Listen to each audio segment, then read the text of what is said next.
سنتوں کی اہمیت نہیں ہوتی، وہ کیا ہے؟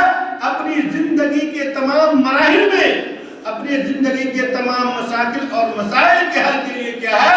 وہ اپنی ہی کتاب کو تلاش کرتے ہیں، اپنی ہی منہج کی تلاش ہوتی ہے ان کو۔ میرے بھائی، قرآن مجید یہ منہج ربانی ہے، انسان کے لیے دستور ہے۔ نبی کریم صلی اللہ علیہ وسلم کی حدیث جو ہے یہ اس کی تفسیر ہے۔ تو انسان اگر اپنی زندگی میں کسی چیز کو دیکھنا چاہتا ہے تو پہلے کیا ہے؟ کہاں سے شروعات کرے؟ اس کو قرآن اور حدیث سے۔ اور ہم اور آپ جانتے ہیں کہ اللہ تبارک و تعالیٰ نے نبی کریم صلی اللہ علیہ وسلم سے پہلے اور بھی نبیوں کو بھیجا اور ان لوگوں کے اوپر بھی کتابیں نازل کی اور ان نبیوں کی بھی سنت تھی، لیکن کیا ان کی کتابیں اور ان کی سنتیں محفوظ ہے؟ کیا آپ حضرت عیسیٰ علیہ السلام کی کتاب جو ان کے اوپر نازل ہوئی تھی موجودہ دور کے اندر اس کی اصلی زبان میں یا کہ اس کے علاوہ دوسری زبان میں جس میں وہ نقل کی گئی ہے اصلی صورت میں پا سکتے ہیں؟ قطعی طور پر نہیں پائیں گے۔ حضرت عیسیٰ علیہ السلام نے جو کچھ کیا، ان کا عمل جو ہے، ان کا جو عمل تھا، جو تفسیری عمل تھا، جو انہوں نے اپنے کیا ہے تلمیذ یا شاگردوں کو یا اپنے قوم کے لوگوں کو سکھایا تھا، جس کو کیا حدیث کہا جا سکتا ہے، کیا وہ چیز موجود ہے؟ نہیں موجود ہے۔ حضرت موسیٰ علیہ السلام، حضرت ابراہیم علیہ السلام اور اسی طریقے سے کیا ہے مختلف انبیاء جو اس دنیا کے اندر آئے، آخر ان کی سنتیں، ان کی کتابیں کیوں موجود نہیں رہی؟ کیوں کیا ہے ان کی سنتیں نہیں لکھی گئی؟ اس لیے کہ اللہ تبارک و تعالیٰ نے ان دین کی یا ان کتابوں کی حفاظت کی ذمہ قیامت تک کے لیے نہیں لیا تھا، اور وہ چیز قیامت تک کے لوگوں کے لیے نہیں تھی۔ اگر ان کتابوں کے اندر کوئی چیز تھی جو قیامت تک کے لیے باقی رہ سکتی ہے یا قیامت تک کے لوگوں کے لیے، تو وہ توحید کی تعلیم تھی، توحید کی تعلیم تھی، جس کی بنیاد پر آج بھی آپ اگر ان کتابوں کو اگر پڑھیں گے، ان کتابوں کو اگر آپ پڑھیں گے چاہے وہ جس شکل میں بھی ہو، تو توحید ان کتابوں کے اندر موجود ہے، توحید ان کتابوں کے اندر موجود ہے، اور توحید کی حفاظت کی ذمہ داری اللہ تعالیٰ نے لی ہے۔ اس لیے جب سے دنیا بنی ہے، شیطانوں کی کوششوں کے باوجود بھی مختلف ادوار میں اور مختلف زمانے میں شیطان نے لوگوں کو یا انسانیت کو کیا ہے شرک کے دلدل میں نتپت کیا، ان کو پھنسایا، لیکن توحید کی پود و باش اور توحید کے اوپر عمل کرنے والے کہیں نہ کہیں کوئی نہ کوئی لوگ موجود تھے جو توحید کی طرف لوگوں کو بلاتے رہے۔ میرے بھائی بات کیا ہے؟ موضوع سے باہر نکلتی جا رہی ہے۔ میں کہنا یہ چاہ رہا تھا کہ نبی کریم صلی اللہ علیہ وسلم کی جو سنتیں ہیں میرے بھائی، یہ کیا ہے؟ قابل اہتمام، اور مومن کی کیا ہے یہ شان ہے کہ وہ اس کی جستجو اور تلاش کرتے ہیں اور چاہتے ہیں کہ نبی کریم صلی اللہ علیہ وسلم کی سنت کو کیا کریں اپنی زندگی میں نافذ کریں۔ تو اصل سے پہلے کیا ہے 4 رکعت سنت یہ نبی کریم صلی اللہ علیہ وسلم سے ثابت ہے اور انسان کو پڑھنا چاہیے، لیکن یہ کیا سنت مؤکدہ نہیں ہے، سنت مؤکدہ نہیں ہے۔ اسی طریقے سے نبی کریم صلی اللہ علیہ وسلم کیا ہے میرے بھائی، نبی کریم صلی اللہ علیہ وسلم کی سنت میں سے ہے جو نبی کریم صلی اللہ علیہ وسلم کیا کرتے تھے، وہ کیا ہے چاشت کی نماز۔ چاشت کی نماز نبی کریم صلی اللہ علیہ وسلم 4 رکعت ادا کیا کرتے تھے، اور نبی کریم صلی اللہ علیہ وسلم نے فرمایا کہ جو آدمی ان 4 رکعتوں کی حفاظت کرتا ہے، یعنی اس کو ادا کرتا ہے، پڑھتا ہے، تو اللہ تعالیٰ کیا کرتا ہے دن بھر کا جتنا سارا کاروبار اس کا ہوتا ہے اس کو اپنے ذمے میں لے لیتا ہے۔ اس سے بڑی چیز کیا ہو سکتی ہے میرے بھائی؟ اس سے بڑی چیز کیا ہو سکتی ہے کہ آپ کے کاروبار اور آپ کے ذمہ کون لے لے؟ اللہ تبارک و تعالیٰ کی ذات، جو کیا ہے سب سے زیادہ قوی، سب سے زیادہ طاقتور، سب سے زیادہ کیا ہے کیا کہتے ہیں شکتی والا ہے، جو سرو شکتیمان جس کو کہتے ہیں میرے بھائی، سب سے زیادہ اور ہر چیز کے اوپر قدرت رکھنے والا ہے، اور جس چیز کی مسئولیت یا ذمہ داری اللہ تعالیٰ لے لے، یا جس شخص کی ذمہ داری اللہ تعالیٰ لے لے، جس شخص کا مسئول اللہ تعالیٰ بن جائے، جس شخص کا نگراں اللہ تعالیٰ بن جائے، اس کو دنیا کی کوئی چیز نقصان نہیں دے سکتی ہے، دنیا کی کوئی چیز نقصان نہیں دے سکتی ہے. پوری طاقت ایک طرف ہو جائے لیکن اللہ تعالیٰ کی طاقت کیا ہے؟ ایک طرف. اللہ تعالیٰ کی قوت اور طاقت کے سامنے میں کسی کی بھی کوئی قوت اور طاقت نہیں چل سکتی ہے. اور آپ اگر شریعت کو جاننا چاہیں تو آپ شریعت کی ورق گردانی کریں. آپ کو ملے گا کہ مختلف اوقات میں اللہ تبارک و تعالیٰ نے اپنے بندوں کی کس طرح سے حفاظت کی ہے. ابراہیم علیہ السلام کو لے لیں, حضرت موسیٰ علیہ السلام کو لے لیں, اسی طریقے سے محمد صلی اللہ علیہ وسلم کو لے لیں, حضرت عیسیٰ علیہ السلام کو لے لیں. مختلف اوقات میں, مختلف دور میں اور مختلف کیا ہے سمے میں اللہ تبارک و تعالیٰ نے اپنے بندوں کی ایسی حفاظت کی ہے جس کو کیا ہے لوگ دیکھ کر کے یا پڑھ کر کے کیا ہے وہ دنگ ہو جاتے ہیں. تو میرے بھائی کہنے کا مطلب یہ ہے کہ اگر کوئی انسان چاشت کی رکعت جو 4 رکعت ہے اس کا اہتمام کرے تو اللہ کے رسول صلی اللہ علیہ وسلم فرماتے ہیں کہ وہ انسان دن بھر اللہ کے کیا ہے اللہ تعالیٰ کے ذمے میں ہوتا ہے.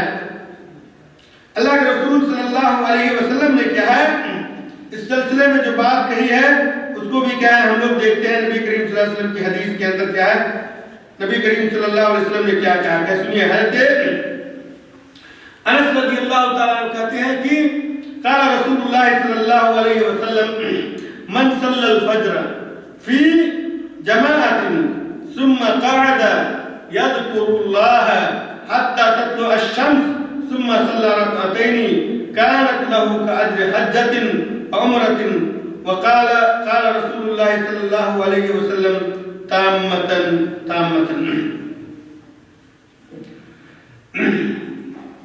اللہ کے رسول صلی اللہ علیہ وسلم کہتے ہیں کہ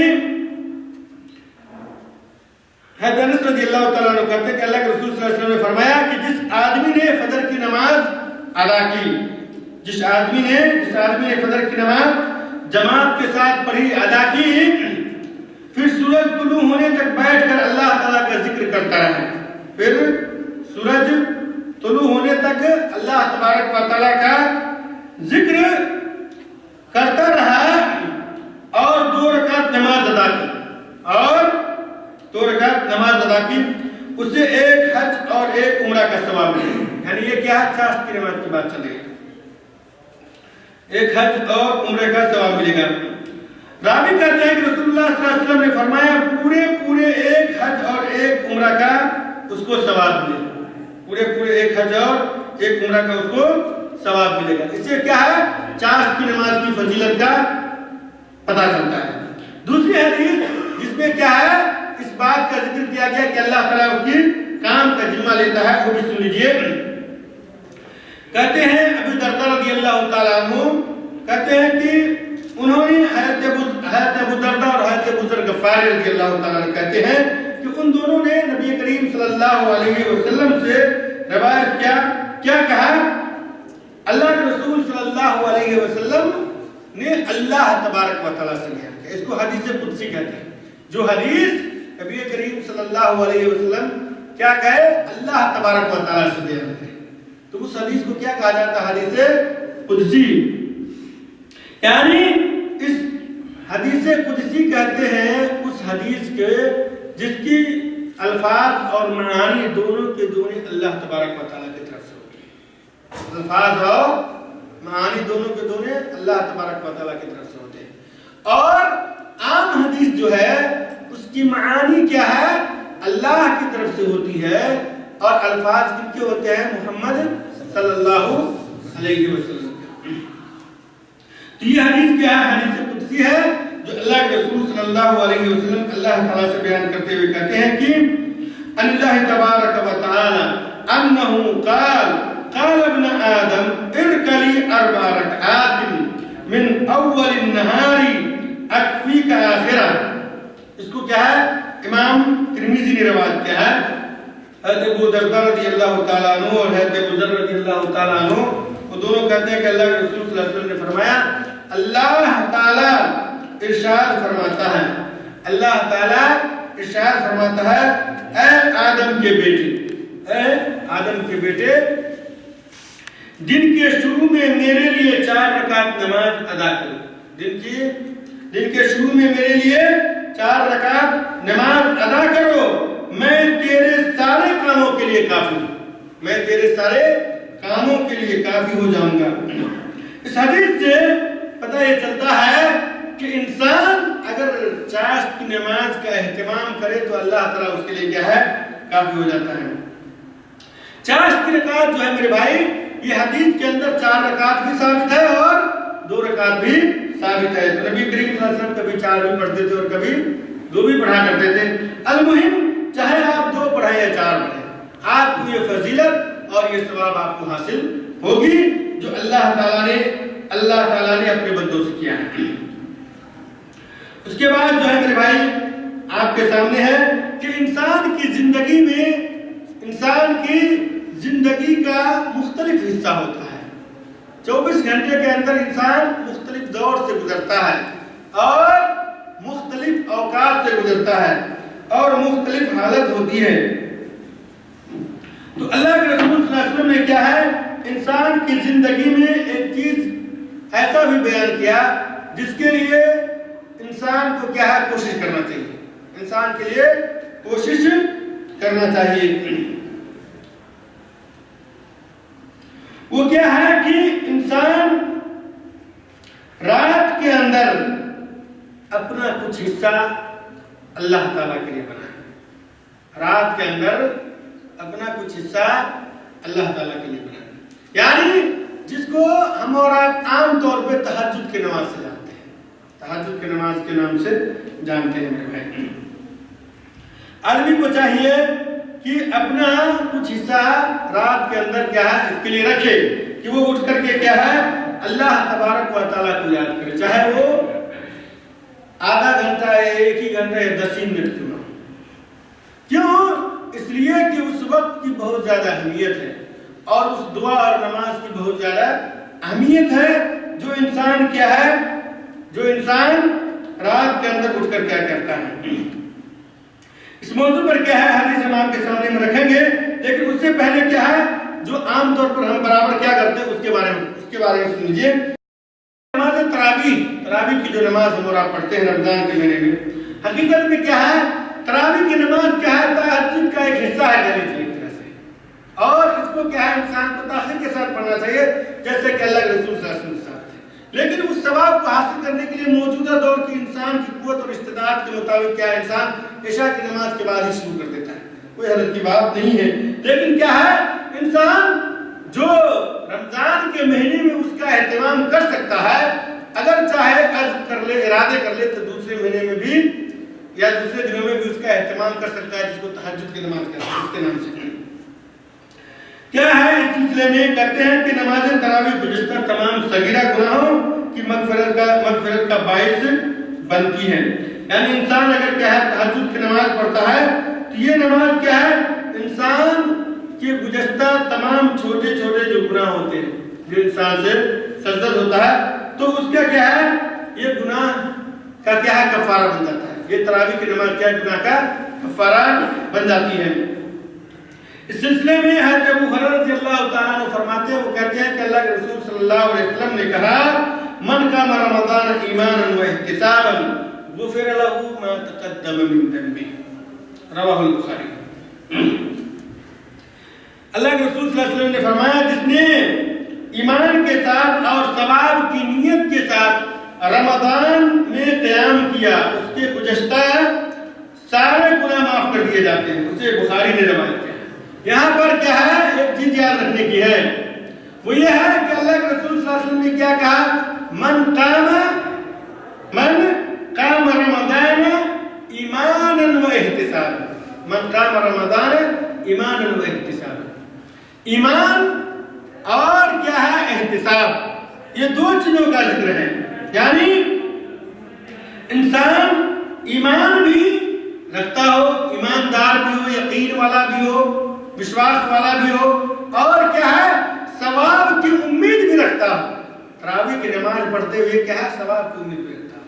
یہ نہیں کہ یہ اس انسان کی عادت ہے، جیسا بعض لوگ کہتے ہیں کہ یار میں کیا ہے میری عادت ہے کہ میں کیا ہے ہر سال تراویح کی نماز کا اہتمام کرتا ہوں، تو اگر ثواب کی امید سے اگر کوئی پڑھتا ہے تو اس کو یہ ثواب ملے گا، لیکن اگر کوئی عادتاً پڑھتا ہے تو اس کو کچھ بھی نہیں ملے گا. اگر کوئی عادتاً پڑھتا ہے تو اس کو کچھ بھی نہیں ملے گا. تو ثواب کی امید ضروری ہے انسان کے لیے کہ جو بھی نیکی کا کام کرے تو اس میں کیا ہے؟ ثواب کی امید کرے.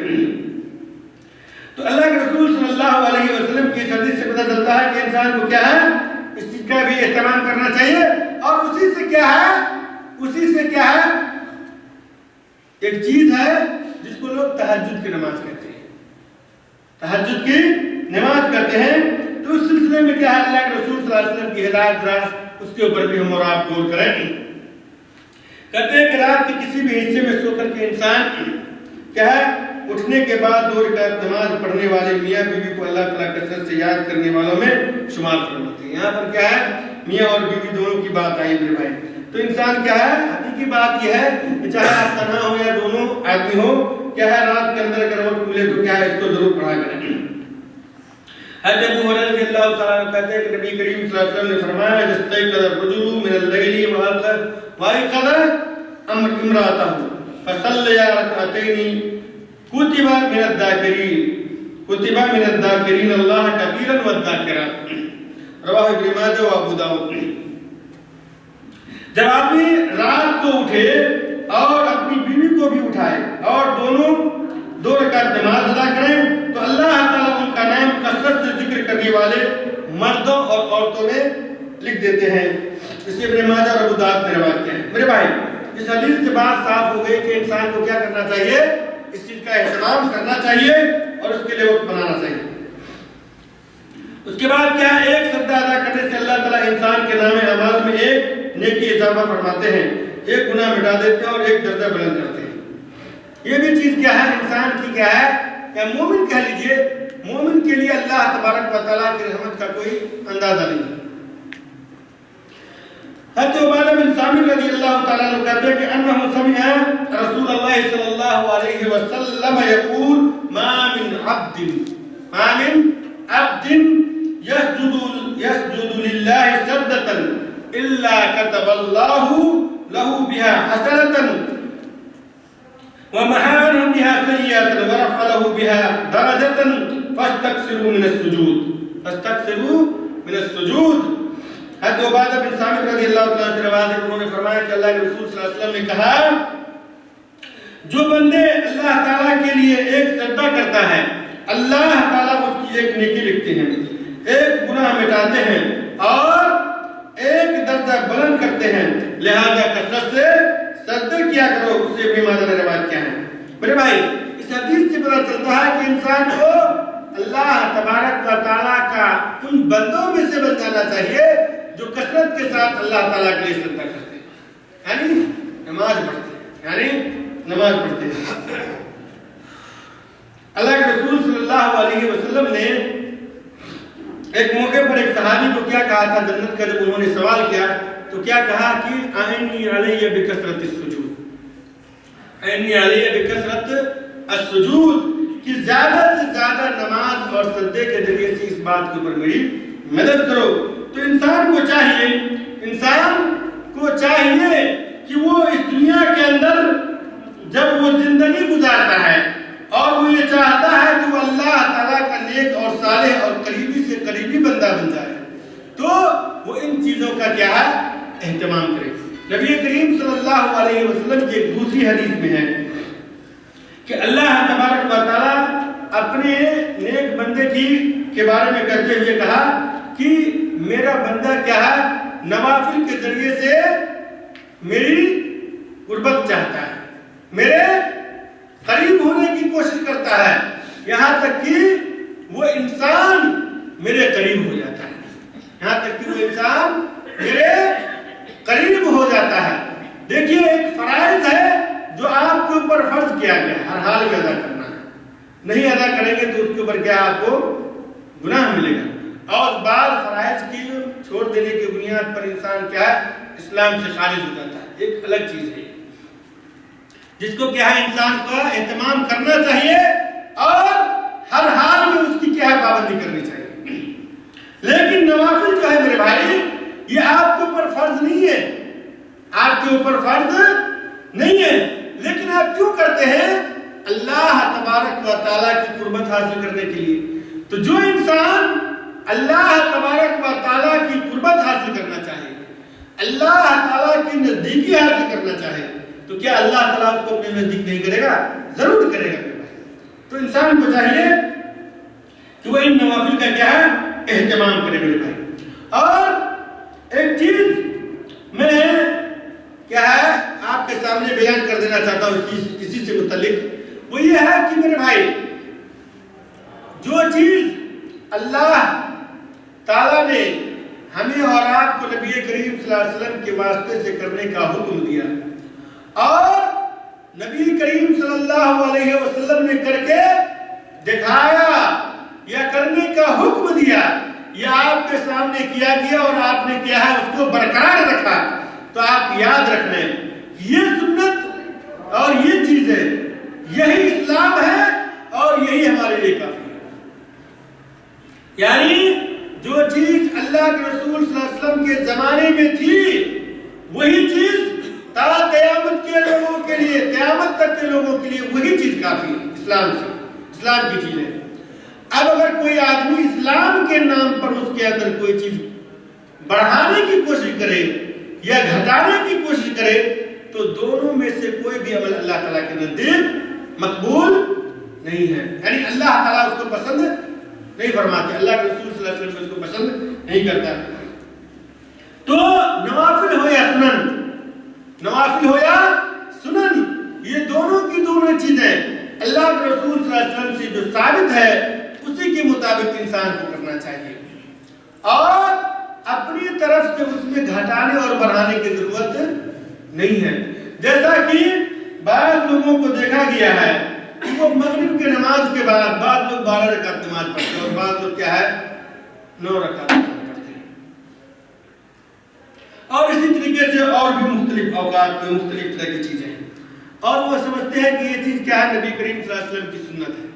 سنت وہی ہے جو نبی کریم صلی اللہ علیہ وسلم نے کیا, اور میں نے نماز کی سنن جو ہے آپ کے سامنے رکھی ہے, کیا ہے ظہر سے لے کر کے کیا ہے, یا فجر سے لے کر کے کیا ہے عشاء تک, یہی چیز سنت ہے, یہی چیز نبی کریم صلی اللہ علیہ وسلم نے کیا ہے, اور یہی چیز صحابہ کرام رضوان اللہ علیہم اجمعین نے کیا ہے, اور انہی چیزوں کو کرنے کا ہم سے مطالبہ بھی.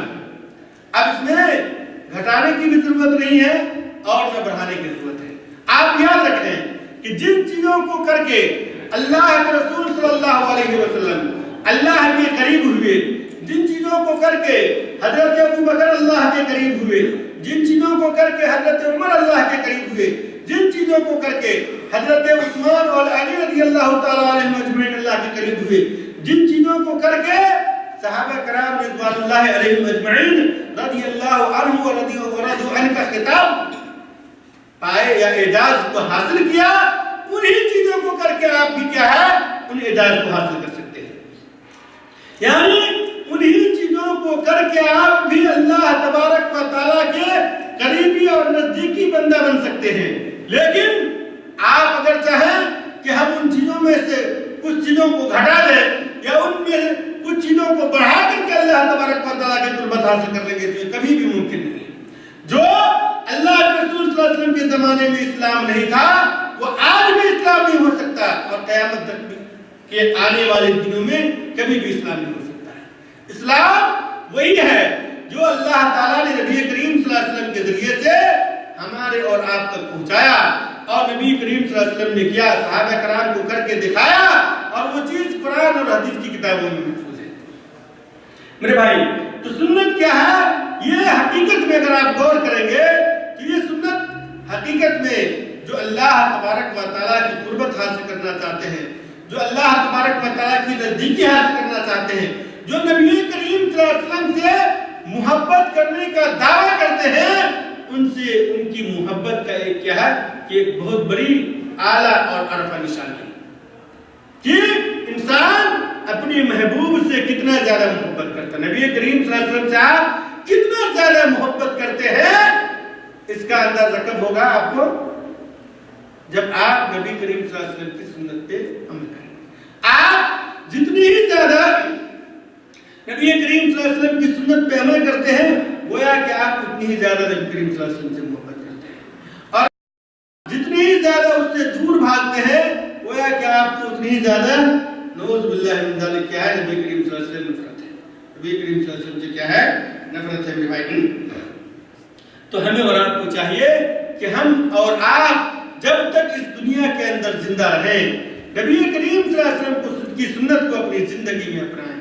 چاہے وہ سنت ہماری زندگی کے کسی بھی گوشے سے تعلق رکھتی ہو, چاہے وہ نماز سے تعلق رکھتی ہو یا کھانے پینے سے تعلق رکھتی ہو, اٹھنے بیٹھنے اور سونے جانے سے تعلق رکھتی ہو, شادی بیاہ سے تعلق رکھتی ہو, اور اسی طریقے سے آپسی لین دین اور پڑوسی ماں باپ کے حقوق اور دوسری جو دیگر چیزیں ہیں ان تمام چیزوں سے تعلق رکھتی ہو.